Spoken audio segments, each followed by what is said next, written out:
ಒಂದು ದಿನ ಅಬ್ರಹಾಮನು ತನ್ನ ಹೆಂಡತಿಯ ಬಳಿಗೆ ಬರುತ್ತಾನೆ. ಬಂದು ನಿನಗೊಂದು ವಿಷಯ ಹೇಳಬೇಕು ಅನ್ನುತ್ತಾನೆ. ಹೇಳ್ರಿ ಅನ್ನುತ್ತಾಳೆ. ಇದು ನಿನಗೂ ನನಗೂ ಮಧ್ಯದಲ್ಲಿ ಮಾತ್ರ ಇರಬೇಕು, ಯಾರಿಗೂ ಹೇಳಬಾರದು. ಆಯ್ತು ಹೇಳ್ರಿ ಅಂತಾಳೆ.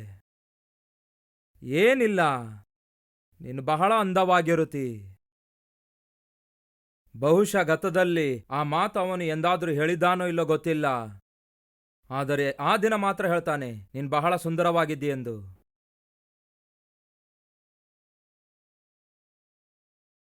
ನಾನು ಬದುಕಬೇಕನ್ನುತ್ತೀಯಾ ಅಥವಾ ಸಾಯಬೇಕನ್ನುತ್ತೀಯಾ? ಅಯ್ಯೋ, ಅದೇನ್ ಮಾತು ರೀ, ನೀವು ಬದುಕಬೇಕು, ನನ್ನ ಗಂಡನಾಗಿ ಇರಬೇಕು. ಯಾಕೆ ಅಂಥ ದೊಡ್ಡ ಮಾತಾಡಿದ್ರಿ? ನಿಜವಾಗ್ಲೂ ನಾನು ಬದುಕಬೇಕನ್ನುತ್ತೀಯಾ? ನಿಜವಾಗ್ಲೂ ಬದುಕಿರಬೇಕು ರೀ. ಹಾಗಾದ್ರೆ ಒಂದು ಕೆಲಸ ಮಾಡು. ಏನ್ ಮಾಡನ್ನುತ್ತೀರಿ? ನಾನು ನಿನ್ನ ಗಂಡ ಎಂದು ಯಾರಿಗೂ ಹೇಳಬೇಡ. ಅಯ್ಯೋ, ಅದೇನ್ ಮಾತು ರೀ, ನೀವು ನನ್ನ ಗಂಡ ಎಂದು ಯಾರಿಗೆ ಯಾಕೆ ಹೇಳಬಾರದು? ಗಂಡ ಎಂದು ಹೇಳಬಾರದು, ಮತ್ತೇನೆಂದು ಹೇಳಬೇಕು? ಬ್ರದರ್ ಎಂದು ಹೇಳಬೇಕು. ಇದೇನು ರೀ, ಗಂಡ ಆಗಿರುವ ನಿಮ್ಮನ್ನು ಬ್ರದರ್ ಎಂದು ಹೇಳನ್ನುತ್ತಾ ಇದ್ದೀರಿ? ಏನಾಯ್ತು? ನಾನು ಬದುಕಬೇಕೆಂಬ ಆಸೆ ನಿನಗಿದೆಯಾ ಇಲ್ಲ? ಅಯ್ಯೋ, ನೀವು ಬದುಕಬೇಕ್ರಿ. ಹಾಗಾದರೆ ಬ್ರದರ್ ಎಂದು ಹೇಳಲೇಬೇಕು. ನನಗೇನು ಅರ್ಥವಾಗ್ತಿಲ್ಲ, ನೀವೇನು ಮಾತಾಡ್ತಾ ಇದ್ದೀರಿ ಎಂದು. ಅಂದಾಗ ಅರ್ಥ ಆಗುವಂತೆ ಹೇಳ್ತೇನೆ ಕೇಳನ್ನುತ್ತಾನೆ. ಒಂದು ವೇಳೆ ನಾನು ಗಂಡ ಎಂದು ಹೇಳುವುದಾದರೆ ನೀನು ಸುಂದರಳಾಗಿರುವುದರಿಂದ ನನ್ನನ್ನು ಕೊಂದುಹಾಕುತ್ತಾರೆ, ನನ್ನನ್ನು ಕೊಂದುಹಾಕಿ ನಿನ್ನನ್ನು ಉಳಿಸುತ್ತಾರೆ. ಒಂದು ವೇಳೆ ನಾನು ಸಾಯಬೇಕೆಂದು ಇಚ್ಛಿಸುವುದಾದರೆ ಗಂಡ ಎಂದು ಹೇಳು, ಇಲ್ಲದಿದ್ದರೆ ಬದುಕಬೇಕೆಂದು ಇಚ್ಛಿಸುವುದಾದರೆ ಬ್ರದರ್ ಎಂದು ಹೇಳು. ಆಗ ನನ್ನನ್ನು ಯಾರೂ ಸಾಯಿಸಲ್ಲ. ಹೇಗೆ ಆ ಮಾತು ಹೇಳಲಿಕ್ಕಾಗುತ್ತೇರಿ?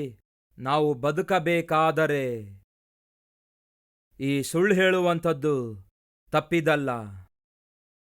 ಅಂದರೆ ನಾವು ಬದುಕಬೇಕಾದರೆ ಸುಳ್ಳು ಹೇಳಲೇಬೇಕಾ? ಯಸ್, ತಪ್ಪಿದಲ್ಲ. ಬದುಕಬೇಕಾದರೆ ಸುಳ್ಳು ಹೇಳುವಂಥದ್ದು ತಪ್ಪಿದ್ದಲ್ಲ, ಸುಳ್ಳುಗಳನ್ನು ಕೂಡ ಹೇಳುವುದು ತಪ್ಪಿದ್ದಲ್ಲ. ಅಷ್ಟೇ ಅನ್ನುತ್ತೀರಾ? ಅಷ್ಟೇ. ಇದು 4,000 ವರ್ಷಗಳ ಹಿಂದೆ ಜರುಗಿರುವಂತಹ ಒಂದು ಗಂಡ ಹೆಂಡತಿಯರ ಮಧ್ಯದಲ್ಲಿ ನಡೆದ ಸಂಭಾಷಣೆಯಾಗಿದೆ. ಅಬ್ರಹಾಮನನ್ನು, ಅಬ್ರಹಾಮನ ಹೆಂಡತಿಯನ್ನು ದೇವರು ಆರಿಸಿಕೊಳ್ಳುತ್ತಾರೆ, ಕರೆಯುತ್ತಾರೆ, ಪ್ರತ್ಯೇಕಿಸಿಕೊಳ್ಳುತ್ತಾರೆ. ನಾನು ನಿನಗೆ ಒಂದು ದೇಶವನ್ನು ಕೊಡುತ್ತೇನೆ, ವಾಗ್ದಾನ ಭೂಮಿಯನ್ನು ಕೊಡುತ್ತೇನೆ, ವಾಗ್ದಾನ ಪುತ್ರನನ್ನು ಕೊಡುತ್ತೇನೆ ಎಂದು ದೇವರು ಹೇಳುತ್ತಾರೆ. ದೇವರ ಮಾತನ್ನು ನಂಬಿರುವಂತಹ ಆ ಅಬ್ರಹಾಮನು ಅವನ ಹೆಂಡತಿ ಸೇರಿ ದೇವರನ್ನು ಹಿಂಬಾಲಿಸುತ್ತಾ ಮತ್ತು ದೇವರ ಚಿತ್ತವನ್ನು ಗ್ರಹಿಸುತ್ತಾ ಮುಂದೆ ಸಾಗುತ್ತಾ ಇರುವಾಗ ಭಯಂಕರವಾದ ಸಮಸ್ಯೆ ಬರುತ್ತೆ. ಅದೇನೆಂದರೆ ಬರಗಾಲ. ಬರಗಾಲವು ಸಂಭವಿಸುತ್ತದೆ. ಹಾಗೆ ಬರಗಾಲ ಬಂದಿರುವಾಗ, ಹೊತ್ತು ಕಳೆಯುವುದೇ ಕಷ್ಟವಾಗಿರುವಾಗ ಅಬ್ರಹಾಮನು ಏನ್ ಮಾಡಿದನು ಗೊತ್ತಾ? ಒಂದು ನಿರ್ಣಯ ತೆಗೆದುಕೊಂಡ. ಯಾವುದು ಆ ನಿರ್ಣಯ? ದೇವರ ಚಿತ್ತವಿಲ್ಲದ ನಿರ್ಣಯ, ದೇವರ ಚಿತ್ತ ಅಲ್ಲದಂತಹ ನಿರ್ಣಯ ಆಗಿತ್ತು. ಅವನಿರುವ ಸ್ಥಳದಲ್ಲಿ ಬರಗಾಲ ಬಂದಿರುವುದರಿಂದ, ಆ ಬರಗಾಲದಿಂದ ತಪ್ಪಿಸಿಕೊಳ್ಳಬೇಕೆಂದು ಬಯಸಿದ್ದರಿಂದ ದೇವರ ಪರ್ಮಿಷನ್ ಇಲ್ಲದೆ, ದೇವರ ಸಹಾಯವಿಲ್ಲದೆ, ದೇವರ ಸಹಕಾರವಿಲ್ಲದೆ ಐಗುಪ್ತ ದೇಶ ಕಡೆಗೆ ಪ್ರಯಾಣ ಮಾಡುತ್ತಾನೆ. ಪ್ರಿಯ ಸಹೋದರ ಸಹೋದರಿಯರೇ, ನಮ್ಮ ಪ್ರಯಾಸಗಳಲ್ಲಿ, ಅದಕ್ಕೆ ನಾನು ಈ ಪ್ರಾರ್ಥನೆ ಸಾಧಾರಣವಾಗಿ ಮಾಡ್ತಿರ್ತೇನೆ, ಪ್ರಭುವೇ, ನಮ್ಮ ಪ್ರಯಾಸದಲ್ಲಿ, ನಾವು ಮಾಡುವ ಪರಿಚರ್ಯದಲ್ಲಿ, ನಮ್ಮ ಪ್ರಯತ್ನಗಳಲ್ಲಿ, ನಮ್ಮ ಪ್ರಯಾಣದಲ್ಲಿ ನೀನು ನಮ್ಮ ಸಂಗಡ ಇರಬೇಕು ದೇವರೇ ಎಂದು ಪೇತ್ರ, ಯೋಹಾನ, ಯಾಕೋಬ ಇವರೆಲ್ಲರೂ ಸೇರಿ ಮೀನು ಹಿಡಿಯುವ ಪ್ರಯತ್ನ ಮಾಡುತ್ತಾರೆ. ರಾತ್ರಿವಿಡೀ ಪ್ರಯಾಸ ಪಡುತ್ತಾರೆ, ಮೀನು ಹಿಡಿಯುವುದಕ್ಕಾಗಿ ಪ್ರಯತ್ನ ಮಾಡುತ್ತಾರೆ. ಮೀನು ಹಿಡಿಯುವುದಕ್ಕಾಗಿ ಒಂದು ಮೀನು ಕೂಡ ಸಿಗಲಿಲ್ಲ. ಕಾರಣ ಗೊತ್ತಾ? ದೇವರಿಲ್ಲದೆ ಮಾಡುವ ಪ್ರಯತ್ನಗಳು ಫಲಿತಾಂಶಗಳನ್ನು ತರೋದಿಲ್ಲ. ಅದೇ ನಾವೆಯೊಳಗಡೆ ಯೇಸು ಪ್ರವೇಶಿಸಿ ಅದೇ ಸಮುದ್ರದಲ್ಲಿ ಬಲೆ ಹಾಕು ಅಂದಾಗ ವಿಸ್ತಾರವಾದ ಮೀನುಗಳು ದೊರಕಿದವು. ಕಾರಣವೇನೆಂದರೆ ಯೇಸು ಅವರ ಸಂಗಡವಿದ್ದರು.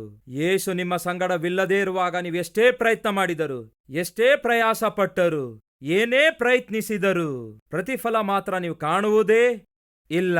ಅದಕ್ಕಾಗಿಯೇ ಹೇಳ್ತಿದ್ದೇನೆ, ಯೇಸು ಇಲ್ಲದ ಪ್ರಯಾಸ ಮಧ್ಯದಲ್ಲಿಯೇ ನಿಲ್ಲುತ್ತದೆ. ಯೇಸುವಿಲ್ಲದ ಪ್ರಯಾಣ ಪ್ರಮಾದಕ್ಕೆ ಗುರಿಯಾಗುತ್ತದೆ. ಯೇಸು ಇಲ್ಲದ ಪ್ರಯತ್ನಗಳು ಪ್ರಯಾಸ ಮಾತ್ರ ಉಳಿಸುತ್ತದೆ ಹೊರತು ಪ್ರತಿಫಲ ಮಾತ್ರ ಕೊಡುವುದೇ ಇಲ್ಲ. ಯೇಸುವಿಲ್ಲದೆ ಮಾಡುವ ಪರಿಚರ್ಯ ಅದು ಪರಿಚರ್ಯ ಅಲ್ಲವೇ ಅಲ್ಲ.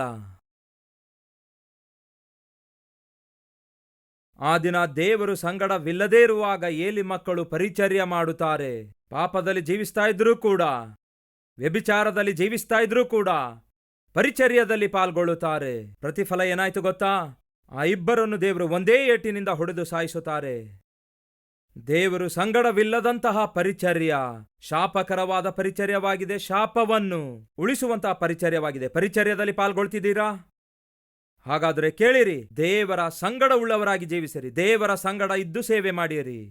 ಹಾಗೆ ಮಾಡಲಾರದೆ ದೇವರಿಂದ ದೂರ ಜೀವಿಸುತ್ತಾ, ಪಾಪದಲ್ಲಿ ಜೀವಿಸುತ್ತಾ ಪರಿಚರ್ಯದಲ್ಲಿ ಪಾಲ್ಗೊಳ್ಳುವುದಾದರೆ ನಿಮ್ಮ ಸ್ವಂತ ಕೈಯಾರೆ ಶಾಪ ತಂದುಕೊಳ್ಳುವವರಾಗಿರುತ್ತೀರಿ.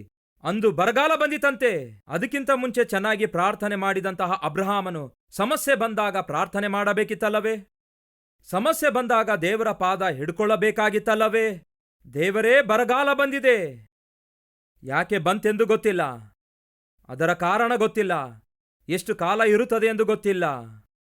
ಆ ಬರಗಾಲ ಅಬ್ರಹಾಮನ ಕುಟುಂಬಕ್ಕೆ ಯಾವ ರೀತಿ ಪ್ರಭಾವ ಬೀರುತ್ತೆ ಎಂದು ಗೊತ್ತಿಲ್ಲ. ಹಾಗೆ ಏನು ಗೊತ್ತಿಲ್ಲದಿರುವಾಗ ದೇವರ ಬಳಿಯಲ್ಲಿ ತಿಳ್ಕೊಳ್ಳಬೇಕಿತ್ತಲ್ಲವೇ? ಈ ದಿನ ಯಾರಾದ್ರೂ ಇದ್ದೀರಾ? ಸಮಸ್ಯೆ ಬಂದಿದೆ, ಯಾಕೆ ಬಂದಿದೆ ಎಂದು ಗೊತ್ತಿಲ್ಲ, ಎಷ್ಟು ಕಾಲ ಸಮಸ್ಯೆ ಇರಲಿಕ್ಕಿದೆ ಎಂದು ಗೊತ್ತಿಲ್ಲ, ಆ ಸಮಸ್ಯೆ ಏನ್ ಮಾಡ್ಲಿಕ್ಕಿದೆ ಎಂದು ಗೊತ್ತಿಲ್ಲ. ಕೆಲವು ಸಮಸ್ಯೆಗಳು ಎಷ್ಟು ಕಾಲ ನಮ್ಮೊಂದಿಗಿರುತ್ತವೆ ಎಂದು ಗೊತ್ತಿಲ್ಲ. ಎಷ್ಟು ಕಾಲದವರೆಗೂ ಆ ಸಮಸ್ಯೆದಿಂದ ನಾವು ಒದ್ದಾಡಬೇಕೆಂದು ಗೊತ್ತಿಲ್ಲ. ಎಷ್ಟು ಕಾಲ ಆ ಸಮಸ್ಯೆದೊಂದಿಗೆ ನಾವು ಬದುಕಬೇಕೆಂದು ಗೊತ್ತಿಲ್ಲ. ಆ ಸಮಸ್ಯೆ ಯಾವ ರೀತಿಯಾಗಿ ನಿಮ್ಮ ಉದ್ಯೋಗ ಪ್ರಭಾವ ಬೀರ್ಲಿಕ್ಕಿದೆ ಎಂದು, ನಿಮ್ಮ ಕುಟುಂಬ ಹೇಗೆ ಪ್ರಭಾವ ಬೀರ್ಲಿಕ್ಕಿದೆ ಎಂದು, ಹೇಗೆ ನಿಮ್ಮ ಮಕ್ಕಳ ವಿದ್ಯಾಭ್ಯಾಸ ಪ್ರಭಾವ ಬೀರುತ್ತದೆ ಎಂದು, ನಿಮ್ಮ ಆರೋಗ್ಯಕ್ಕೆ ಹೇಗೆ ಪ್ರಭಾವ ಬೀರುತ್ತದೆ ಎಂದು, ವ್ಯಾಪಾರವನ್ನು ಹೇಗೆ ಪ್ರಭಾವ ಬೀರುತ್ತದೆ ಎಂದು, ನಿಮ್ಮ ಕೆಲಸದ ಮೇಲೆ ಹೇಗೆ ಪ್ರಭಾವ ಬೀರುತ್ತದೆ ಎಂದು, ಆ ಸಮಸ್ಯೆ ನಿಮ್ಮ ಸೇವೆಯನ್ನು, ನಿಮ್ಮ ಸಭೆಯನ್ನು ಯಾವ ರೀತಿ ಪ್ರಭಾವ ಬೀರ್ಲಿಕ್ಕಿದೆ ಎಂದು ನಿಮಗೆ ಗೊತ್ತಿಲ್ಲ. ನಿಮಗೆ ಗೊತ್ತಿಲ್ಲದಿರುವಂತಹ ಸಮಸ್ಯೆದಿಂದ ಹಾದು ಹೋಗುತ್ತಿರುವಾಗ, ಉತ್ತರ ಕಾಣದಿರುವ ಸಮಸ್ಯೆ ಹಾದು ಹೋಗುತ್ತಿರುವಾಗ, ಕಷ್ಟ ಹಾದು ಹೋಗುತ್ತಿರುವಾಗ, ಎಲ್ಲವನ್ನೂ ತಿಳ್ಕೊಂಡಿರುವ ದೇವರಿದ್ದಾರೆ ಎಂದು ನಿಮಗೆ ಗೊತ್ತಿದ್ದರೂ ಕೂಡ ಮತ್ತ್ಯಾಕೆ ದೇವರ ಬಳಿಗೆ ಹೋಗ್ತಾ ಇಲ್ಲ? ಯಾಕೆ ಆ ದೇವರ ಬಳಿಗೆ ಹೋಗಿ ನಿಮಗಿರುವ ಸಮಸ್ಯೆಯನ್ನು ಹೇಳಿಕೊಳ್ಳುತ್ತಾ ಇಲ್ಲ? ಇದೇನು ದೇವರೇ, ಈ ಸಮಸ್ಯೆ ಹೀಗೆ ಬಂತು, ಒಂದೇ ಸಮನೆ ಬಂತಲ್ಲವೇ? ಕೆಲವು ಸಮಸ್ಯೆಗಳು ಒಂದೇ ಸಮನೆ ಬರುತ್ತವೆ, ನಿಮಗೆ ಹೇಳಲಾರದೆ ಬರುತ್ತವೆ, ಸಡನ್ ಆಗಿ ಆವರಿಸಿಕೊಳ್ಳುತ್ತವೆ, ಸಡನ್ ಆಗಿ ನಿಮ್ಮನ್ನು ಶೇಕ್ ಮಾಡಿ ಬಿಡುತ್ತವೆ, ಸಡನ್ ಚೇಂಜಸ್ ತರುವಂಥವುಗಳಾಗಿರುತ್ತವೆ. ಏನ್ ಮಾಡಬೇಕೆಂದು ದಾರಿ ತೋಚದ ಸ್ಥಿತಿಗೆ ನಿಮ್ಮನ್ನು ಸಿಲುಕಿಸುವಂಥವುಗಳಾಗಿರುತ್ತವೆ. ಅಂಥವ್ರು ಈ ದಿನ ಯಾರಾದ್ರಿದ್ದೀರಾ? ಅಷ್ಟೇ ಅಲ್ಲ, ಇನ್ನೂ ಕೆಲವು ಸಮಸ್ಯೆಗಳು ಇಲ್ಲಿಯವರೆಗೂ ನಿಮ್ಮ ಜೀವನದಲ್ಲಿ ಎಂದೂ ಕಾಣಲಾರದ ಸಮಸ್ಯೆಗಳಾಗಿರುತ್ತವೆ. ಇಂತಹ ಸಮಸ್ಯೆ ಎಂದೂ ಹಾದು ಹೋಗಲಿಲ್ಲ ಅನ್ನುತ್ತೀರಿ, ಇಂತಹ ಪರಿಸ್ಥಿತಿ ಎಂದೂ ಹಾದು ಹೋಗಲಿಲ್ಲ ಅನ್ನುತ್ತೀರಿ, ಇಂತಹ ಕಷ್ಟ ಎಂದೂ ಎದುರಿಸಲಿಲ್ಲ ಅನ್ನುತ್ತೀರಿ. ಅದೇನೋ ಎಂದಿಗೂ ಎದುರಿಸಲಾರದ ಸಮಸ್ಯೆಯನ್ನು ಈ ದಿನ ಎದುರಿಸಬೇಕಾಗ್ತಿದೆ. ಇಂತಹ ಮಾತು ಹೇಳುವಂತಹ ಈ ಪರಿಸ್ಥಿತಿಯನ್ನು ನಮ್ಮಲ್ಲಿ ಯಾರಾದರೂ ಎದುರಿಸ್ತಿದ್ದೀರಾ? ಎಂದೂ ಎದುರಿಸಲಾರದ ಪರಿಸ್ಥಿತಿ ಎದುರಿಸಬೇಕಾಗ್ತಿದೆ. ಎಂದೂ ಎದುರಿಸಲಾರದ ಕಷ್ಟ ಈಗ ಎದುರಿಸಬೇಕಾಗ್ತದೆ. ಎಂದೂ ಎದುರಿಸಲಾರದ ಸಮಸ್ಯೆ, ಒಂದು ಹೊಸ ಸಮಸ್ಯೆ ಎದುರಿಸಬೇಕಾಗ್ತಿದೆ. It happened in the life of Abraham. ಅಬ್ರಹಾಮನ ಜೀವಿತದಲ್ಲಿ ಅದೇ ಜರುಗಿತು. ಆದಿಕಾಂಡ 1ನೇ ಅಧ್ಯಾಯದಿಂದ ಜಾಗ್ರತೆಯಿಂದ ನೀವು ಓದಿಕೊಳ್ತಾ ಹೋಗಿ. 2000 ವರ್ಷಗಳು ಕಳೆಯುತ್ತವೆ. ಬೈಬಲ್ನಲ್ಲಿರುವಂತಹ ಕಾಲಗಳು ನೀವು ಅರ್ಥ ಮಾಡಿಕೊಳ್ಳಬೇಕಾದ್ರೆ ಬಹಳ ಸಿಂಪಲ್. ಆದಾಮನಿಂದ ಅಬ್ರಹಾಮನವರೆಗೂ 2000 ವರ್ಷಗಳು, ಅಬ್ರಹಾಮನಿಂದ ದಾವೀದನವರೆಗೂ 1000 ವರ್ಷಗಳು, ದಾವೀದನಿಂದ ಯೇಸುವಿನವರೆಗೂ 1000 ವರ್ಷಗಳು, ಯೇಸುವಿನ ಕಾಲದಿಂದ ಇಲ್ಲಿಯವರೆಗೂ 2000 ವರ್ಷಗಳು, ಆದಾಮನಿಂದ ಇಲ್ಲಿಯವರೆಗೂ ಒಟ್ಟು 6000 ವರ್ಷಗಳು. ದೇವರು 6 ದಿನಗಳವರೆಗೂ ಕೆಲಸ ಮಾಡಿ 7ನೆಯ ದಿನ ವಿಶ್ರಾಂತಿ ತೆಗೆದುಕೊಳ್ಳುತ್ತಾರೆ. 7ನೆಯ ದಿನದಲ್ಲಿ ಕೆಲಸ ಮಾಡಲಿಲ್ಲ, ವಿಶ್ರಾಂತಿ ತೆಗೆದುಕೊಂಡರು. ಜಾಗ್ರತೆಯಿಂದ ಕೇಳ್ರಿ. ದೇವರ ದೃಷ್ಟಿಯಲ್ಲಿ 1000 ವರ್ಷಗಳು ಒಂದು ದಿನದಂತೆ, ಒಂದು ದಿನ 1000 ವರ್ಷಗಳಂತೆ ಎಂದು ಬೈಬಲ್ ಹೇಳುತ್ತದೆ. ಅದೇ ವಾಸ್ತವವಾಗಿರುವುದಾದರೆ ಆದಾಮನಿಂದ ಅಬ್ರಹಾಮನವರೆಗೂ 2000 ವರ್ಷಗಳು, ಅಬ್ರಹಾಮನಿಂದ ದಾವಿದನವರೆಗೂ 1000 ವರ್ಷಗಳು, ದಾವಿದನಿಂದ ಯೇಸುವಿನವರೆಗೂ 1000 ವರ್ಷಗಳು, ಯೇಸುವಿನಿಂದ ಇಲ್ಲಿಯವರೆಗೂ 2000 ವರ್ಷಗಳು, ಎಲ್ಲವೂ ಒಟ್ಟಿಗೆ ಸೇರಿಸಿದರೆ 6000 ವರ್ಷಗಳು. ಯಾವಾಗ ದೇವರು 6 ದಿನಗಳಲ್ಲಿ ಸೃಷ್ಟಿ ಕೆಲಸವನ್ನು ಪೂರ್ತಿಗೊಳಿಸಿದರೋ 7ನೇ ದಿನದಲ್ಲಿ ಏನ್ ಮಾಡಿದ್ರು? ವಿಶ್ರಾಂತಿ ತೆಗೆದುಕೊಂಡರು. 7ನೇ ದಿನದಲ್ಲಿ ದೇವರು ಕೆಲಸ ಮಾಡಲಿಲ್ಲ, ಕೆಲಸ ಮಾಡುವವರನ್ನು ಬಿಡಲ್ಲ. ಕೇಳಿ ಪ್ರಿಯರೇ, ದೇವರು ಸೃಷ್ಟಿಸಿರುವಂತಹ ಈ ಸೃಷ್ಟಿಗೆ 6 ದಿನಗಳು ಮುಗಿದು ಹೋಗಿವೆ. 7ನೇ ದಿನ ವಿಶ್ರಾಂತಿಯ ದಿನ ಬೇಗನೆ ಬರಲಿಕ್ಕಿದೆ. ಇಡೀ ಪ್ರಪಂಚವು ವಿಶ್ರಾಂತಿ ತೆಗೆದುಕೊಳ್ಳುವಂಥದ್ದಾಗಿದೆ, ವಿಶ್ರಾಂತಿಯೊಳಗೆ ಪ್ರವೇಶಿಸುವಂಥದ್ದಾಗಿದೆ.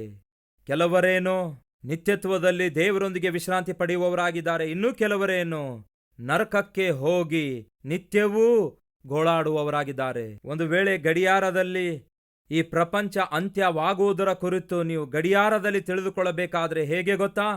ಚಿಕ್ಕ ಮುಳ್ಳೇನೋ 12 ಗಂಟೆಗೆ ಹತ್ತಿರವಿರುತ್ತದೆ, ದೊಡ್ಡ ಮುಳ್ಳೇನೋ 12 ಗಂಟೆಯ ಮೇಲೆ ಇರುತ್ತದೆ. That means 11 o'clock, 11:59 minutes. ಕೊನೆ ನಿಮಿಷಗಳಲ್ಲಿದ್ದೇವೆ ನಾವು. ಇದು ಕೊನೆ ಕಾಲವಾಗಿದೆ, ಇದು ಅಂತ್ಯಕಾಲವಾಗಿದೆ. ಯೇಸು ಯಾವುದೇ ಗಳಿಗೆಯಲ್ಲಾಗಲಿ ಬರಬಹುದು. ಬೈಬಲ್ನಲ್ಲಿ ನಾವು ನೋಡುತ್ತೇವೆ, ಯೋಹಾನನು ಬರೆದಿರುವಂತಹ ಕೊನೆ ಪುಸ್ತಕವಾಗಿರುವ ಪ್ರಕಟಣೆಯಲ್ಲಿ ಯೇಸು ಹೇಳಿರುವುದನ್ನು ನೋಡುತ್ತೇವೆ. ಇಗೋ, ನಾನು ಬೇಗನೆ ಬರುತ್ತೇನೆ, ಬೇಗನೆ ಬರುವವನಾಗಿದ್ದೇನೆ ಎಂದು ಯೇಸು ಯಾವತ್ತೋ ಹೇಳಿದ್ದಾರೆ. ಯೇಸು ಬೇಗನೆ ಬರಲಿಕ್ಕಿದ್ದಾರೆ. ಆತನು ಬರುವ ಮುಂಚೆ ನಾವು ಸಿದ್ಧರಾಗಿರುವುದಾದರೆ ಎಷ್ಟು ಚೆನ್ನಾಗಿರುತ್ತೆ. ಮತ್ತೆ ನನ್ನ ಅಂಶಕ್ಕೆ ಹಿಂತಿರುಗಿ ಬರ್ತಿದ್ದೇನೆ. ಇಂತಹ ಕಷ್ಟ ನನ್ನ ಜೀವನದಲ್ಲಿ ಯಾವತ್ತೂ ಬಂದಿಲ್ಲ ಎಂದು ಹೇಳ್ಬೋದು. ಯಸ್, ಅಬ್ರಹಾಮನಿಗೂ ಕೂಡ ಬರಗಾಲ ಅಂದ್ರೆ ಏನು ಎಂದು ಗೊತ್ತಿರಲಿಲ್ಲ. ಇನ್ನೊಂದು ರೀತಿಯಲ್ಲಿ ಹೇಳಬೇಕಾದರೆ ಆದಾಮನ ಕಾಲದಿಂದ ಅಬ್ರಹಾಮನ ಕಾಲದವರೆಗೂ 2000 ವರ್ಷಗಳು. ಅಲ್ಲಿ ಎಲ್ಲಿ ಕೂಡ ಬರಗಾಲದ ಬಗ್ಗೆ ಎಲ್ಲಿ ಕೂಡ ಮೆನ್ಷನ್ ಮಾಡಲಿಲ್ಲ. ಆದರೆ ಇಲ್ಲಿ ಫಸ್ಟ್ ಟೈಮ್ ಸಂಭವಿಸುತ್ತದೆ ಈ ಬರಗಾಲ. ಈ ಬರಗಾಲ ನನ್ನ ಜೀವನದಲ್ಲಿ ನಾನು ಯಾವತ್ತೂ ಎದುರಿಸಿಲ್ಲ. ಇಂಥ ಬರಗಾಲ ನನ್ನ ಜೀವನದಲ್ಲಿ ಯಾವತ್ತೂ ಬರಲಿಲ್ಲ.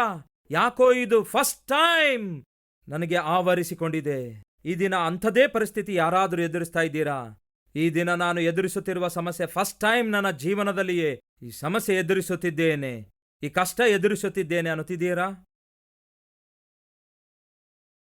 ಈ ಅವಮಾನ ಎದುರಿಸುತ್ತಿದ್ದೇನೆ, ಈ ಟೆನ್ಷನ್ ಎದುರಿಸುತ್ತಿದ್ದೇನೆ ಅನ್ನುತ್ತಿದ್ದೀರಾ? ಈ ಹೋರಾಟ ಎದುರಿಸುತ್ತಿದ್ದೇನೆ, ಈ ಪರ್ಸನ್ ಅನ್ನು ಎದುರಿಸುತ್ತಿದ್ದೇನೆ, ಈ ಪರಿಸ್ಥಿತಿ ಎದುರಿಸುತ್ತಿದ್ದೇನೆ ಅನ್ನುತ್ತಿದ್ದೀರಾ? ಹಿಂದೆ ಎಂದೂ ಇಂತಹ ಪರಿಸ್ಥಿತಿ ಎದುರಿಸಲಿಲ್ಲ, ಹಿಂದೆ ಎಂದೂ ಇಂತಹ ಪರ್ಸನ್ ನನಗೆದುರಾಗಲಿಲ್ಲ, ವಿಚಿತ್ರವಾದ ಪರಿಸ್ಥಿತಿಯನ್ನು ಎದುರಿಸುತ್ತಿದ್ದೇನೆ ಎಂದು ಹೇಳುವವರಿದ್ದೀರಾ? ಹಾಗಾದ್ರೆ ಏನ್ ಮಾಡಬೇಕು? ಹಿಂದೆ ಎಂದೂ ಎದುರಿಸದ ಪರಿಸ್ಥಿತಿ ನೀವು ಎದುರಿಸುತ್ತಾ ಇರಬೇಕಾದರೆ ಏನ್ ಮಾಡಬೇಕು? ಎಂಥದೇ ಸಮಸ್ಯೆಯಾಗಿರಲಿ, ಆ ಸಮಸ್ಯೆಗೆ ಉತ್ತರ ಕೊಡಬಲ್ಲಂತಹ ಆ ದೇವರ ಬಳಿಗೆ ಹೋಗಬೇಕು. ಅನೇಕ ಸಂದರ್ಭಗಳಲ್ಲಿ ನಮಗಿರುವಂತಹ ಒಂದು ಸಮಸ್ಯೆ ನಾವು ಎದುರಿಸುವಂತಹ ಸಮಸ್ಯೆ ಅಲ್ಲ ಪ್ರಿಯರೇ. ಜಾಗ್ರತೆಯಿಂದ ಕೇಳಿರಿ.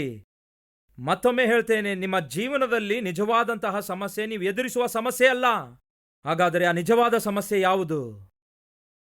ನಿಮಗಿರುವ ಸಮಸ್ಯೆಗೆ ಉತ್ತರ ಕೊಡಬಲ್ಲಂತಹ ದೇವರು ಇದ್ದಾನೆ ಎಂದು ಗೊತ್ತಿದ್ದರೂ ಕೂಡ ಆ ದೇವರ ಬಳಿಗೆ ಹೋಗಲಾರದೇ ಇರುವಂಥದ್ದು, ಆ ದೇವರ ಬಳಿಗೆ ಹೋಗಿ ಮೊಳಕಾಲು ಊರದೇ ಇರುವಂಥದ್ದು, ಆ ದೇವರ ಬಳಿಗೆ ಹೋಗಿ ಭಿನ್ನಹ ಮಾಡದೇ ಇರುವಂಥದ್ದು, ಆ ದೇವರ ಬಳಿಗೆ ಹೋಗಿ ಮೊರೆ ಇಡಲಾರದಂಥದ್ದು, ಅದು ನಿಜವಾದಂತಹ ಸಮಸ್ಯೆಯಾಗಿದೆ. ಪ್ರಿಯ ಸಹೋದರ ಸಹೋದರಿಯರೇ, ಒಂದು ವಿಷಯ ಹೇಳ್ತೇನೆ ಕೇಳಿರಿ. ಈ ದಿನ ನಿಮಗಿರುವ ಸಮಸ್ಯೆ ನೀವು ಎದುರಿಸುವಂತಹ ಸಮಸ್ಯೆ ಅಲ್ಲವೇ ಅಲ್ಲ. ನಿಮ್ಮ ಸಮಸ್ಯೆ ಬಗೆಹರಿಸುವಂತಹ ದೇವರಿದ್ದಾರೆ. ಆದಾಗ್ಯೂ ನೀವು ಸಮಸ್ಯೆ ಎದುರಿಸುತ್ತಿರುವುದಾದರೆ ಕಾರಣ ಹೇಳ್ತೇನೆ ಕೇಳಿ. ಆ ಸಮಸ್ಯೆ ತೀರಿಸುವಂತಹ ದೇವರನ್ನು ನೀವು ಲಕ್ಷಿಸುತ್ತಾ ಇಲ್ಲ. ಆ ಸಮಸ್ಯೆ ತೀರಿಸುವಂತಹ ದೇವರಲ್ಲಿ ನೀವು ನಂಬಿಕೆ ಇಡುತ್ತಾ ಇಲ್ಲ. ಆ ಸಮಸ್ಯೆ ತೀರಿಸುವಂತಹ ದೇವರಿಗೆ ನೀವು ಭಿನ್ನಹ ಮಾಡುತ್ತಾ ಇಲ್ಲ. ಆತನ ಬಳಿಗೆ ಹೋಗಿ ನೀವು ಮೊರೆ ಇಡುತ್ತಾ ಇಲ್ಲ, ಅಂದರೆ ಪ್ರಾರ್ಥಿಸುತ್ತಾ ಇಲ್ಲ. ಅದಕ್ಕೆ ನಿಮ್ಮ ಜೀವನದಲ್ಲಿ ಸಮಸ್ಯೆಯಾಗಿಯೇ ಉಳ್ಕೊಂಡಿದೆ. ಯಾಕೋಬನೇ, ನೀನು ನನಗೆ ಮೊರೆ ಇಡುತ್ತಾ ಇಲ್ಲ ಎಂದು ದೇವರು ಹೇಳ್ತಾರೆ. ನೀನು ನನಗೆ ಪ್ರಾರ್ಥನೆ ಮಾಡ್ತಾ ಇಲ್ಲ. ಸೀಮೋನನೇ, ಒಂದು ಗಳಿಗೆಯಾದರೂ ನೀನು ಎಚ್ಚರವಾಗಿದ್ದು ಪ್ರಾರ್ಥನೆ ಮಾಡಲಾರೆಯಾ? ದೇವರು ನಿಮ್ಮನ್ನೇ ಪ್ರಶ್ನಿಸ್ತಿದ್ದಾರೆ. ಬಹಳ ಸಮಸ್ಯೆ ಹಾದು ಹೋಗ್ತಾ ಇದ್ದೀರಿ, ಬಹಳ ಒತ್ತಡ ಹಾದು ಹೋಗ್ತಾ ಇದ್ದೀರಿ. ಬಹಳ ಅನಾರೋಗ್ಯ ಹಾದು ಹೋಗ್ತಾ ಇದ್ದೀರಿ, ಬಹಳ ಸಾಲ ಹಾದು ಹೋಗ್ತಾ ಇದ್ದೀರಿ. ಇವೆಲ್ಲ ಅನುಭವಿಸ್ತಾ ಇದ್ರು ಕೂಡ ಅವೆಲ್ಲವುಗಳಿಗೆ ಉತ್ತರಿಸುವಂತಹ ದೇವರಾಗಿರುವ ನನ್ನನ್ನು ಪಡ್ಕೊಂಡು ಯಾಕೆ ನನ್ನ ಬಳಿ ಬರೋದಿಲ್ಲ? ಯಾಕೆ ನಿಮಗಿರುವ ಸಮಸ್ಯೆ ಬಂದು ಹೇಳಿಕೊಳ್ಳೋದಿಲ್ಲ? ಆರೋಗ್ಯ ಪಡ್ಕೊಳ್ಳಲು ಬಯಸುವಂಥವರನ್ನು, ಅನಾರೋಗ್ಯದಿಂದ ಬಾಧೆ ಪಡುವವರನ್ನು ಹಾಸ್ಪಿಟಲ್ಗೆ ಹೋಗಿ ನೋಡಿರಿ. ಅವರು ವೇಟಿಂಗ್ ಹಾಲ್ನಲ್ಲಿ ಕಾದಿರ್ತಾರೆ. 50 ಜನ ಇರ್ತಾರೆ, 100 ಜನ ಇರ್ತಾರೆ. ಅದೆಲ್ಲ ಅವರಿಗೆ ಗೊತ್ತು. 3-4 ಗಂಟೆ ವೇಟ್ ಮಾಡಿದ ಹೊರತು ಡಾಕ್ಟರ್ ಜೊತೆ ಅಪಾಯಿಂಟ್ಮೆಂಟ್ ದೊರಕುವುದಿಲ್ಲವೆಂದು. ಅಷ್ಟಾದ್ರೂ ಕೂತಿರ್ತಾರೆ, ಆ ಟೋಕನ್ ನೋಡ್ತಾ ಕೂತಿರ್ತಾರೆ. ಟೋಕನ್ ನಂಬರ್ 35, ಟೋಕನ್ ನಂಬರ್ 36 ಎಂದು ಕರೆದಾಗ ತಮ್ಮ ಟೋಕನ್ ನೋಡ್ಕೊಳ್ತಾರೆ 143. ಈಗ ನಡೆಯುತ್ತಿರುವುದೇನೋ 36, ನನ್ನದೇನೋ 143. ಆದಾಗಿಯೂ ವೇಟ್ ಮಾಡ್ತಾರೆ. ಟೋಕನ್ ನಂಬರ್ 53, ನನ್ನದೇನೋ 143 ತಾನೆ, ಸರಿ ವೇಟ್ ಮಾಡೋಣ. ಹೀಗೆ ಅನಾರೋಗ್ಯದಿಂದ ಬಾಧೆ ಪಡುವ ನೀವು ಹಾಸ್ಪಿಟಲ್ಗೆ ಹೋಗಿ ಆ ಡಾಕ್ಟರ್ಗೆ ಭೇಟಿಯಾಗಿ ನಿಮಗಿರುವಂತಹ ರೋಗವನ್ನು ಹೇಳಿಕೊಳ್ಳುವುದಾದರೆ ನಿಮಗೆ ಆ ರೋಗ ವಾಸಿಯಾಗ್ತದಂತೀರಾ? ನನ್ನ ಬಳಿಗೆ ಎಷ್ಟೋ ಜನ ಬಂದು ಹೇಳ್ತಾರೆ, ಪ್ರಿಯರೇ, ಅಯ್ಯ, ಎಷ್ಟೋ ಡಾಕ್ಟರ್ ಬಳಿಗೆ ನಾವು ಹೋಗಿದ್ದೇವೆ, ಎಷ್ಟೋ ಔಷಧಿಗಳನ್ನು ಬಳಸಿದ್ದೇವೆ, ಎಷ್ಟೋ ಡಾಕ್ಟರ್ ಬಳಿಯಲ್ಲಿ ಟ್ರೀಟ್ಮೆಂಟ್ ತೆಗೆದುಕೊಂಡಿದ್ದೇವೆ, ಏನಾಯ್ತು? ಅಯ್ಯೋ, ಏನಾಯ್ತಾ? ಯಾವ ಬದಲಾವಣೆ ಇಲ್ಲ ಅನ್ನುತ್ತಾರೆ. ಆಗ ಅವರು ಯೇಸುವಿನ ಸನ್ನಿಧಿಗೆ ಬಂದು ಪ್ರಾರ್ಥನೆ ಮಾಡಿದಾಗ, ದೇವರಿಗೆ ಮೊರೆ ಇಟ್ಟಾಗ ಅವರ ಜೀವನದಲ್ಲಿ ಎಷ್ಟೋ ಆರೋಗ್ಯವನ್ನು ಅವರು ಕಂಡುಕೊಳ್ಳುತ್ತಾರೆ. ಪ್ರಿಯ ಸಹೋದರ, ಸಹೋದರಿ, ನಿಮ್ಮ ಜೀವನದಲ್ಲಿರುವಂತಹ ಸಮಸ್ಯೆಯನ್ನು ತೀರಿಸಬಲ್ಲಂತಹ ಅಸಾಧಾರಣವಾದ ದೇವರಿದ್ದಾಗಿಯೂ ಕೂಡ ಯಾಕೆ ಆತನ ಬಳಿಗೆ ನೀವು ಬರ್ತಾ ಇಲ್ಲ? ಒಂದು ಸಾರಿ ಈ ದಿನ ನಿಮಗೆ ಸಮಯ ಸಿಕ್ಕಾಗ ಏಕಾಂತವಾಗಿ ಯೇಸುವಿನ ಮುಂದೆ ಮೊಳಕಾಲೂರಿ ನೋಡಿ, ಗಮನ ಕೊಟ್ಟು ಕೇಳಿರಿ. ನಿಮಗಿರುವಂತಹ ಬಾಧೆನೆಲ್ಲ ಯೇಸುವಿನ ಮುಂದೆ ಮೊಳಕಾಲೂರಿ ನಿಮ್ಮ ಹೃದಯ ಭಾರವನ್ನೆಲ್ಲ ಹೇಳಿಕೊಂಡು ನೋಡಿರಿ. ಹಾಗೆ ಹೇಳಿಕೊಂಡು ಎಷ್ಟು ಕಾಲವಾಯಿತು? ಮುಂಜಾನೆಯ ಜಾವದಲ್ಲಿ ನೀವು ಎದ್ದು, ಅಂದರೆ ಬೆಳಗ್ಗೆ 3 ಗಂಟೆಯಿಂದ 6 ಗಂಟೆಗಳ ಒಳಗಡೆ ಎದ್ದು ನೀರನ್ನೋ ಎಂಬಂತೆ ನಿಮ್ಮ ಹೃದಯದ ಭಾರವನ್ನು ಹೊಯ್ಯಿರಿ ಎಂಬುದಾಗಿ ಬೈಬಲ್ ಹೇಳುತ್ತದೆ. ನಿಮ್ಮಲ್ಲಿ ಎಷ್ಟು ಜನ ನಿಮ್ಮ ಹೃದಯದಲ್ಲಿರುವ ಭಾರವನ್ನು, ವೇದನೆಯನ್ನು ತೀರಿಸಬಲ್ಲಂತಹ ದೇವರ ಬಳಿಗೆ ಬಂದು ನಿಮ್ಮ ಹೃದಯ ಭಾರವನ್ನು ಹಂಚಿಕೊಂಡಿದ್ದೀರಿ? ಹೇಳಿರಿ. 12 ದೇವರ ಸನ್ನಿಧಿಗೆ ಬಂದು ತನ್ನ ಹೃದಯದೊಳಗಡೆ ಇರುವ ಬಾಧೆಯನ್ನೆಲ್ಲ ಕೂಡ ಯೇಸುವಿನ ಸನ್ನಿಧಿಯಲ್ಲಿ, ದೇವರ ಸನ್ನಿಧಿಯಲ್ಲಿ ವ್ಯಕ್ತಪಡಿಸಿಕೊಳ್ಳುತ್ತಾಳೆ. ಪ್ರಿಯರೇ, ಫಲಿತವಾಗಿ ಏನಾಯ್ತು? ಅದ್ಭುತವಾದ ಉತ್ತರ ದೊರಕಿತು, ಅದ್ಭುತವಾದ ಕಾರ್ಯ ಪಡ್ಕೊಳ್ತಾಳೆ. ಈ ದಿನ ನೀವು ನಿಮ್ಮ ಸಮಸ್ಯೆದಲ್ಲಿ ಬಾಧೆ ಪಡುವ ಅವಶ್ಯಕತೆ ಇಲ್ಲ, ಚಿಂತಿಸುವ ಅವಶ್ಯಕತೆ ಕೂಡ ಇಲ್ಲ. ಯೇಸು ಹೇಳುತ್ತಾರೆ, ನೀವು ಯಾವ ಸಂಬಂಧವಾಗಿಯೂ ಚಿಂತಿಸಬೇಡಿರಿ, ಯಾವುದೇ ವಿಷಯದಲ್ಲಾಗಲಿ ಚಿಂತಿಸಬೇಡಿರಿ. ನಿಮ್ಮ ಚಿಂತೆಯನ್ನೆಲ್ಲ ನನ್ನ ಮೇಲೆ ಹಾಕಿರಿ. ಅನ್ಯರು ಚಿಂತಿಸುತ್ತಾರೆ. ಅನ್ಯರು ಅಂದರೆ ಯಾರು ಗೊತ್ತಾ ನಿಮಗೆ? ದೇವರನ್ನು ಅರಿಯದವರು, ದೇವರು ಇಲ್ಲದಂಥವರು ಚಿಂತಿಸುತ್ತಾರೆ. ಮತ್ತೆ ನೀವ್ಯಾಕೆ ಚಿಂತಿಸ್ತಾ ಇದ್ದೀರಿ? ನೀವ್ಯಾಕೆ ನಿರಾಶೆಗೊಳಗಾಗ್ತಾ ಇದ್ದೀರಿ? ನಾನಿದ್ದೇನಲ್ಲವೇ? ಮತ್ತ್ಯಾಕೆ ಚಿಂತಿಸುತ್ತಾ ಇದ್ದೀರಿ? ನಿಮ್ಗೆ ಅರ್ಥ ಆಗುವಂತೆ ಹೇಳ್ತೇನೆ ಕೇಳಿ. ಹೀಗೆ ಊಹಿಸಿಕೊಳ್ಳಿರಿ, ನನ್ನ ಮಗ ನನ್ನ ಬಳಿಗೆ ಬಂದು, ಡ್ಯಾಡಿ, 2 ಡೇಸ್ ಒಳಗೆ ಸ್ಕೂಲ್ ಫೀಸ್ ಕಟ್ಟಬೇಕು ಡ್ಯಾಡಿ ಎಂದು ಹೇಳ್ತಾನಂದ್ಕೊಳ್ಳಿ. ಆಯ್ತು ಸರಿ ಮಗನೇ ಎಂದು ಹೇಳುತ್ತೇನೆ. ಒಂದು 2 ಅವರ್ಸ್ ಕಳೆದಾದ ನಂತರ ನನ್ನ ಮಗ ಒಂದು ಮೂಲೆಯಲ್ಲಿ ಕೂತಿರ್ತಾನೆ. ಯಾಕೆ ಮಗನೇ ಹಾಗೆ ಕೂತೆ? ಡ್ಯಾಡಿ, 2 ಡೇಸ್ ಒಳಗಡೆ ಸ್ಕೂಲ್ ಫೀಸ್ ಕಟ್ಟಬೇಕು. ಆಗ್ಲೇ ಹೇಳಿದೆ ಅಲ್ಲ ಮಗನೇ, ನಾನು ಕೇಳಿಸಿಕೊಂಡೆ. ಸ್ವಲ್ಪ ತಾದ ಮೇಲೆ ಊಟ ಮಾಡಲು ಎಲ್ಲರೂ ಕೂತರೆ, ಅವನು ಮಾತ್ರ ಮೌನದಿಂದ ಮೂಲೆಯಲ್ಲಿ ಕೂತಿದ್ದ. ಯಾಕೆ ಮಗನೇ ಹಾಗೆ ಕೂತಿದ್ದಿ? ಬಂದು ಊಟ ಮಾಡು ಅಂದ್ರೆ, ಡ್ಯಾಡಿ, ಏನು ಮಗನೇ, 2 ಡೇಸ್ ಒಳಗಡೆ ಸ್ಕೂಲ್ ಫೀಸ್ ಕಟ್ಟಬೇಕನ್ನುತ್ತಾನೆ. ಈಗಲೇ ಹೇಳಿದೆಯಲ್ಲ, ಅರ್ಥವಾಯ್ತು, ಬಂದು ಊಟ ಮಾಡು ಅಂದ್ರೆ, ಇಲ್ಲ ಡ್ಯಾಡಿ, ನನಗೆ ಊಟ ಮಾಡಲು ಮನಸ್ಸಾಗ್ತಾ ಇಲ್ಲ ಡ್ಯಾಡಿ. ಯಾಕಾಗ್ತಾ ಇಲ್ಲ? 2 ಡೇಸ್ ಒಳಗಡೆ ಸ್ಕೂಲ್ ಫೀಸ್ ಕಟ್ಟಬೇಕು ಡ್ಯಾಡಿ ಅಂತಾನೆ. ಹೌದು ಮಗನೇ, 2 ಡೇಸ್ ಒಳಗಡೆ ಸ್ಕೂಲ್ ಫೀಸ್ ಕಟ್ಟಬೇಕು. ಕಟ್ತೇನೆ, ಬಂದು ನೀನು ಊಟ ಮಾಡು. ಇಲ್ಲ ಡ್ಯಾಡಿ, ನನಗೆ ಊಟ ಮಾಡೋ ಮನಸ್ಸಾಗ್ತಿಲ್ಲ. ಹಾಗೆ ಒಂದು ವೇಳೆ ನನ್ನ ಮಗ ಹೇಳೋದಾದ್ರೆ ನಾನೇನ್ ಅನ್ಬೇಕು ಹೇಳಿ? ಮಧ್ಯರಾತ್ರಿಯಲ್ಲಿ ಎದ್ದು ನೋಡ್ತೇನೆ, ಮಗ ಮೌನವಾಗಿ ಒಂದು ಮೂಲೆಯಲ್ಲಿ ಕೂತ್ಕೊಂಡು ತಲೆ ಮೇಲೆ ಹೀಗೆ ಕೈ ಇಟ್ಕೊಂಡು ಕೂತಿರ್ತಾನೆ. ಯಾಕೋ ಮಗನೇ, ಇನ್ನು ಮಲಗಿಲ್ಲ ಅಂದಾಗ, ನಿದ್ರೆ ಬರ್ತಾ ಇಲ್ಲ ಡ್ಯಾಡಿ ಅಂತಾನೆ. ಯಾಕೆ, ಏನಾಯ್ತು ಅಂದ್ರೆ, 2 days ಒಳಗಡೆ ಸ್ಕೂಲ್ ಫೀಸ್ ಕಟ್ಟಬೇಕು ಡ್ಯಾಡಿ ಅಂದಾಗ, ನಾನು ಇನ್ನೂ ಬದುಕಿದ್ದೇನೆ ಮಗನೇ ಅಂತೇನೆ. ಅರ್ಥ ಮಾಡಿಕೊಳ್ಳಿರಿ ಪ್ರಿಯರೇ. ಹೀಗೆ ಹೇಳ್ತಿರುವಾಗ ನಾನು ಹೇಳ್ತಾ ಇರುವುದು ನಿಮ್ಮ ಕುರಿತಾಗಿಯೇ. ದೇವರು ನಿಮಗೆ ಹೇಳ್ತಾರೆ, ನಾನಿನ್ನೂ ಬದುಕೇ ಇದ್ದೇನೆ, ಸತ್ತಿಲ್ಲ. ಯಾಕೆ ಯಾವಾಗ್ಲೂ ಅಳ್ತಿರ್ತೀರಿ? ಯಾಕೆ ಯಾವಾಗ್ಲೂ ಚಿಂತಿಸುತ್ತೀರಿ? ನನ್ನ ಮಗ ನನಗೆ ಬಂದು ಅವನ ಅವಶ್ಯಕತೆ ಹೇಳ್ದ. ಅವನ ಸ್ಕೂಲ್ ಫೀಸ್ ಕಟ್ಟುವ ಜವಾಬ್ದಾರಿ ನನ್ನದಾಗಿದೆ. ಅವನ ಸ್ಕೂಲ್ ಫೀಸ್ ಕಟ್ಟುವ ಜವಾಬ್ದಾರಿ ನನ್ನದಾಗಿದೆ. ಅವನಿಗೆ ಬೆಳೆಸುವ ಜವಾಬ್ದಾರಿ ನನ್ನದಾಗಿದೆ. ಅವನಿಗೆ ಪೋಷಿಸುವ ಜವಾಬ್ದಾರಿ ನನ್ನದಾಗಿದೆ. ಅವನ ಪ್ರತಿ ಅವಶ್ಯಕತೆ ತೀರಿಸುವ ಜವಾಬ್ದಾರಿ ನನ್ನದಾಗಿದೆ. ಯಾಕೆಂದರೆ ನಾನು ಅವನನ್ನು ಹೆತ್ತಿದ್ದೇನೆ. ಹಾಗಾದರೆ ಕೇಳಿ ಪ್ರಿಯರೇ, ನನಗಿಂತಲೂ ಶ್ರೇಷ್ಠನಾದ ತಂದೆ ಒಬ್ಬನಿದ್ದಾನೆ. ಒಬ್ಬ ತಂದೆಯಾಗಿ ನನಗೆ ಅಷ್ಟು ಜವಾಬ್ದಾರಿ ಇರುವುದಾದರೆ, ಪರಮ ತಂದೆಗೆ, ನಿಮ್ಮನ್ನು ನನ್ನನ್ನು ಸೃಷ್ಟಿಸಿದ ಆ ದೇವರಿಗೆ ಎಷ್ಟು ಜವಾಬ್ದಾರಿ ಇರಬೇಕು? ಮೊದಲು ನೀವು ಹೇಳೋದಿಲ್ಲ, ದೇವ್ರು ಹೇಳಿದ್ರೂ ಕೂಡ ನೀವು ನಂಬೋದಿಲ್ಲ. ಮೇಲಿಂದ ಮೇಲೆ ಅಳ್ತಾ ಇರ್ತೀರಿ, ನಿರಾಸೆಗೊಳಗಾಗುತ್ತಾ ಇರ್ತೀರಿ, ಚಿಂತಿಸುತ್ತಾ ಇರ್ತೀರಿ. ಯಾಕೆ ಹಾಗೆ ಚಿಂತಿಸುತ್ತೀರಿ? ದೇವ್ರು ಕೇಳಿದ್ರೆ, ನಿನಗೇನು ಗೊತ್ತು ದೇವ್ರೆ ನನ್ನ ಕಷ್ಟ? ದೇವ್ರಿಗೆ ಗೊತ್ತಿಲ್ಲದಿದ್ದರೆ ಮತ್ತಾರಿಗ್ ಗೊತ್ತು? ಇದ್ದೀರಾ ನಮ್ಮ ಮಧ್ಯೆ ಯಾರಾದ್ರೂ? ಯಾವಾಗ ನೋಡಿದರೂ ಬಾಡಿದ ಮುಖ ಇಟ್ಕೊಂಡಿರ್ತೀರಿ. ಅದು ಅವಶ್ಯಕ ಅಂತೀರಾ? ಒಬ್ಬ ಭಕ್ತನು ಹೀಗೆ ಹೇಳ್ತಾನೆ, ಕೇಳಿರಿ, ನಿಮ್ಮ ಹಣೆಯ ಮೇಲೆ ರೇಖೆಗಳು ಬೀಳುವುದಾದರೆ ಈ ಲೋಕದಲ್ಲಿ ಯಾರು ಗುರುತಿಸದೇ ಇರಬಹುದು, ಆದರೆ ಪರಲೋಕದಲ್ಲಿರುವಂತಹ ದೇವರು ನೋಡ್ತಾರಂತೆ. ನನ್ನ ಮಗನು ಚಿಂತಿಸುತ್ತಾ ಇದ್ದಾನೆಂದು, ನನ್ನ ಮಗಳು ತೀವ್ರವಾಗಿ ಆಲೋಚಿಸ್ತಿದ್ದಾಳೆಂದು.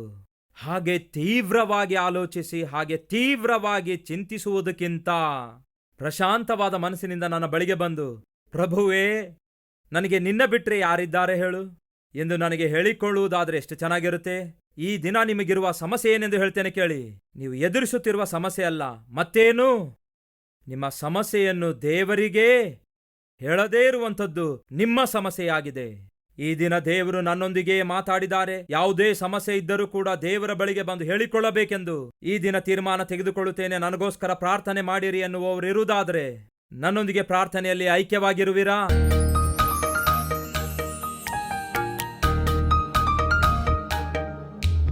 ಮಹಾಪರಿಶುದ್ಧನಾದ ಪ್ರೀತಿಯುಳ್ಳ ತಂದೆಯೇ, ಬರಗಾಲ ಬಂದಿರುವಾಗ, ಒಂದು ಹೊತ್ತು ಕಳೆಯುವುದೇ ಕಷ್ಟವಾಗಿರುವಾಗ ಅಬ್ರಹಾಮನು ನಿನ್ನ ಪಾದ ಹಿಡ್ಕೊಂಡು ಮೊರೆ ಇಟ್ಟರೆ ಎಷ್ಟು ಚೆನ್ನಾಗಿರ್ತಾ ಇತ್ತು. ಆದರೆ ಸುಳ್ಳಿನ ಮೇಲೆ ಆಧಾರಗೊಂಡ, ಐಗುಪ್ತ್ಯ ದೇಶದ ಮೇಲೆ ಆಧಾರಗೊಂಡ, ಐಗುಪ್ತ್ಯ ದೇಶದಲ್ಲಿ ಪೋಷಿಸಲ್ಪಡುತ್ತೇನೆ ಅಂದುಕೊಂಡ.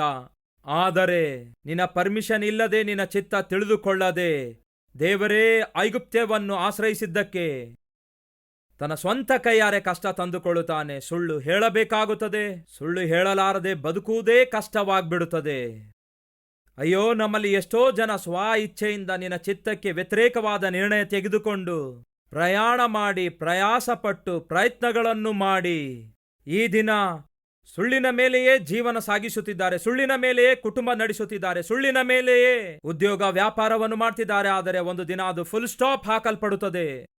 ಸುಳ್ಳಿನ ಮೇಲೆ ನಡೆಸುವಂತಹ ಉದ್ಯೋಗ ವ್ಯಾಪಾರ ತಲೆ ಕೆಳಕಾಗಿ ಮಾಡಲ್ಪಡುತ್ತದೆ. ಆ ದಿನ ಬರುವ ಮುಂಚೆಯೇ ದೇವರೇ ನಿನ್ನ ಪಾದ ಹಿಡಿದುಕೊಂಡು ನಿನ್ನ ಚಿತ್ತ ಏನೆಂದು ತಿಳ್ಕೊಂಡು ನಿಮಗೆ ಇಷ್ಟಕರವಾಗಿ ಬದುಕುತ್ತಾ ಯಥಾರ್ಥವಾಗಿ ಬದುಕುವ ಬದುಕು ದಯಪಾಲಿಸಿರಿ ಎಂದು, ಕ್ಷೇಮವನ್ನು ಹೊಂದಿಕೊಳ್ಳುವಂತಹ ಭಾಗ್ಯ ದಯಪಾಲಿಸಿರಿ ಎಂದು ಯೇಸುವಿನ ನಾಮದಲ್ಲಿ ಬೇಡಿ ಹೊಂದಿದ್ದೇವೆ ತಂದೆಯೇ, ಆಮೇನ್. ನಮ್ಮ ವಿಳಾಸ Calvary, post box number 30, Kukatpally, Hyderabad 72.